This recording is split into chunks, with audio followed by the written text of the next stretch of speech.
तख्त भी गिरा दिए और ताज भी उड़ा दिए। सिर्फ आपने हुकूमत का तख्त नहीं उठाया, आपने हुकूमत को बनाने वालों की टोपियां भी उड़ा दी।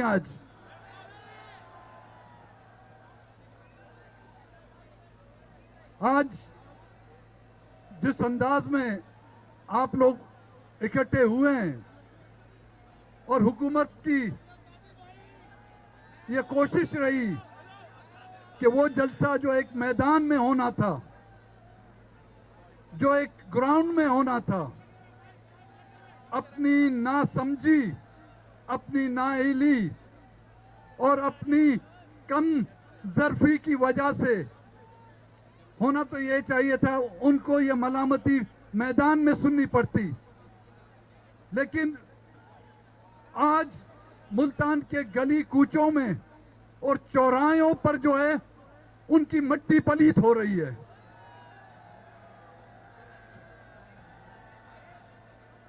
ये काम उन्होंने खुद किया, क्योंकि पाकिस्तान डेमोक्रेटिक मूवमेंट में शामिल तमाम जमातें, हमारा एक सियासी बैकग्राउंड है। हम सियासत विरसे में सीख कर आए हैं और उस सियासत ने हमें एक दूसरे का अदब, एक दूसरे का एहतराम सिखाया है। हम उनकी तरह नहीं हैं जो सड़कों पर, रोडों पर या टेलीविजनों पर जो है गालिम गलूच करें। हमारे अकाबरीन ने, हमारे बड़ों ने हमें यह नहीं सिखाया कि हम किसी को गालियां दें, लेकिन किसी ने अगर हमें गाली दी तो गाली का जवाब हम गाली से नहीं देंगे, गाली का जवाब हम चांटे से देंगे।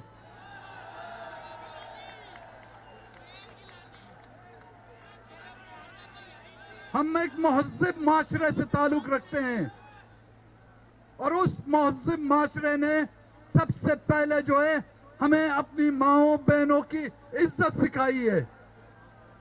अगर कोई इस मुल्क में बसने वाली किसी शख्स की माँ और बहन की इज्जत नहीं कर सकता तो उसको इस मुल्क पर हुक्मरानी करने का भी कोई हक नहीं।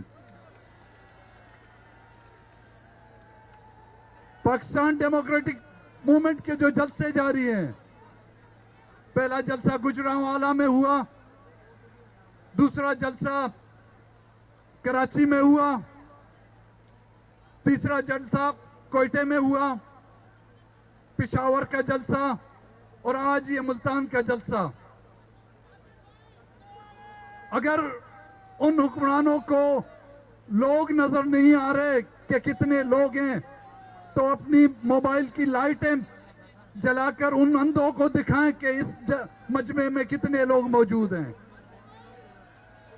अपनी उस आवाज से न कि सिर्फ ऐवान को, लेकिन उस ऐवान में बिठाने वाले उन सिलेक्टरों को आपको याद दिलाना है कि इस मुल्क में बसने वाली अवाम की हकमियत चाहती है। इस मुल्क में बसने वाले लोग अब एस्टेब्लिशमेंट की जो है तोतों से जो है वो इस मुल्क को चलाने नहीं देंगी। इस मुल्क में अगर हुक्मरानी होगी तो वोट की होगी, इज्जत होगी तो वोट की होगी, अवाम की राय की इज्जत होगी।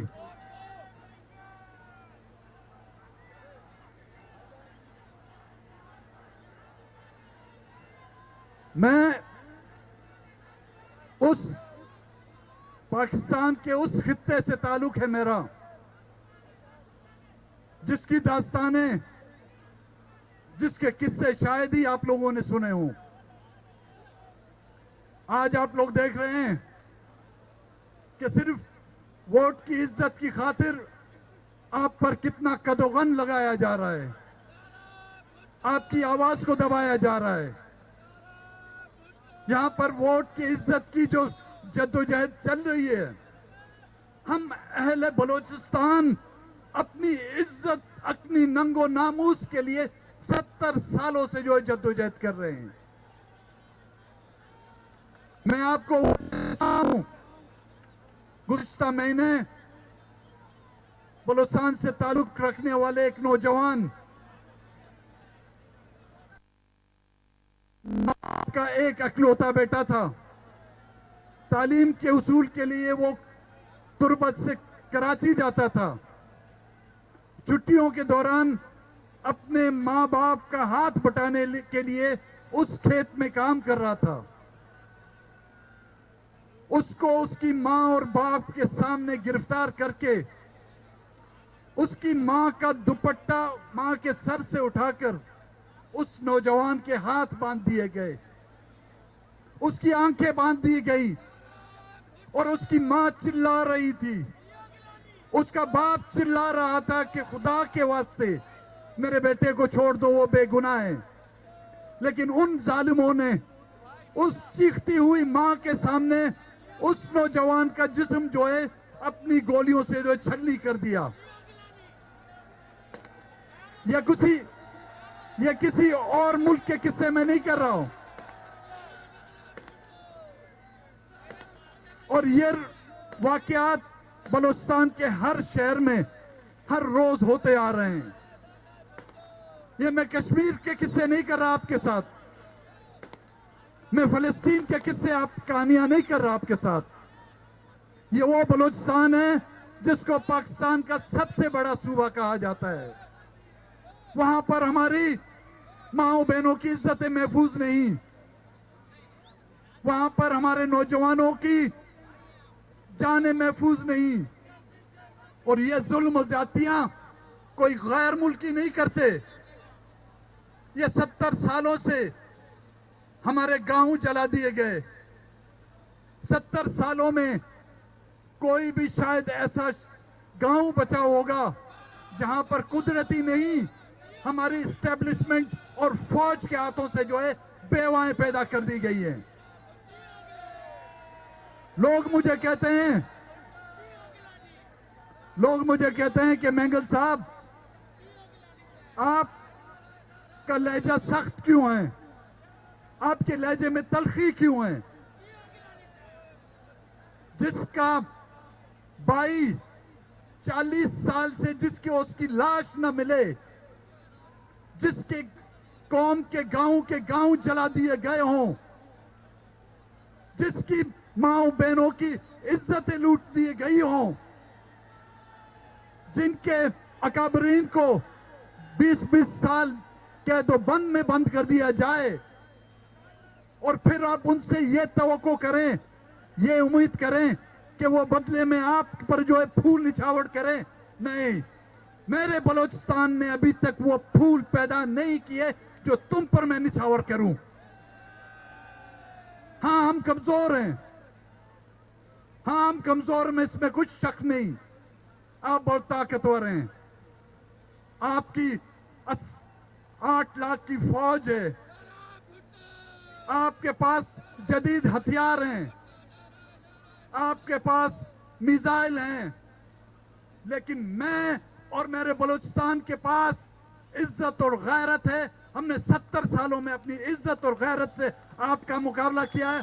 और इंशाअल्लाह ताला जब तक के इस मुल्क में उस हकीकी जमहूरियत को हम परवान नहीं चढ़ाते, ये अहले मुल्तान आप वायदा करें, हमें सिर्फ इमरान को नहीं निकालना, हमें उन कुव्वतों को भी सबक दिखाना है कि वो दूसरा कोई छोटू इमरान ना पैदा करें।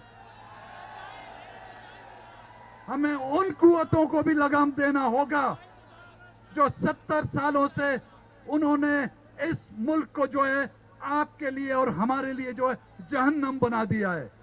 हमें उन कुव्वतों को अपनी वो असलियत दिखानी होगी जिस असलियत के लिए वो काबिल हैं। हाँ, वो फौज है, अपना दिफा का महकमा रखें अपने पास, दिफा करें मुल्क का। दिफा बॉर्डर पर होता है, सरहदों पर होता है, वापडा में नहीं होता। दिफा सरहदों पर होता है, रेलवे में नहीं होता, दिफा सरहदों पर होता है, ऐवानों में नहीं होता, सियासत में दिफा नहीं होता। हाँ, अगर आपको सियासत करनी है आए, वर्दियां उतार के आए सियासत करें। आपके रिटायर्ड जनरलों ने सियासत की, कहां है आज? कहां है आपका जो शेर जिसको कहते थे कमांडो, कमांडो ढूंढे उस कमांडो को। अब तो सुना है चुक भी पड़ गई है उसकी कमांडो के कमर में। आपको अगर सियासत का शौक है, आप सियासत करें, वर्दी हमें दें। खुदा की कसम खाकर कहता हूं, आपसे ज्यादा जो है इस मुल्क का तहफ़्फ़ुज़ और दफ़ा हम करेंगे। और सियासत जो है ना, वो आपका काम ही नहीं है भाई मेरे। इस सियासत के लिए दिल गुर्दा चाहिए, इस सियासत के लिए वो जहन चाहिए जो आपके पास है ही नहीं। अकुल चाहिए, आपके पास अकुल होती तो भाई ऐसी हुकूमत आप ना लाते। कहते हैं कि कुछ लोगों की अकुल जो है एड़ी में होती है, आप लोगों की अकुल जो है आपके बूटों में भाई। उस बूटों वाली अकुल से जो है सियासत नहीं की जाती, वो बॉर्डर संभालें। मैं आखिर में आप तमाम हाज़रीन मजलिस का, अहले मुल्तान का शुक्रिया अदा करता हूं कि आपने इज्जत दी। खुदावंद ताला से ये दुआ करूंगा कि जब तक हम अपने उस मकसद के लिए कामयाब नहीं होते, और साबिक वजीर आजम यूसुफ रजा गिलानी का मैं तहे दिल से मशकूर हूं कि उन्होंने इस जलसे गाह का एहतमाम किया और हमें इज्जत बख्शी। आप सबका अल्लाह निगहबान हो।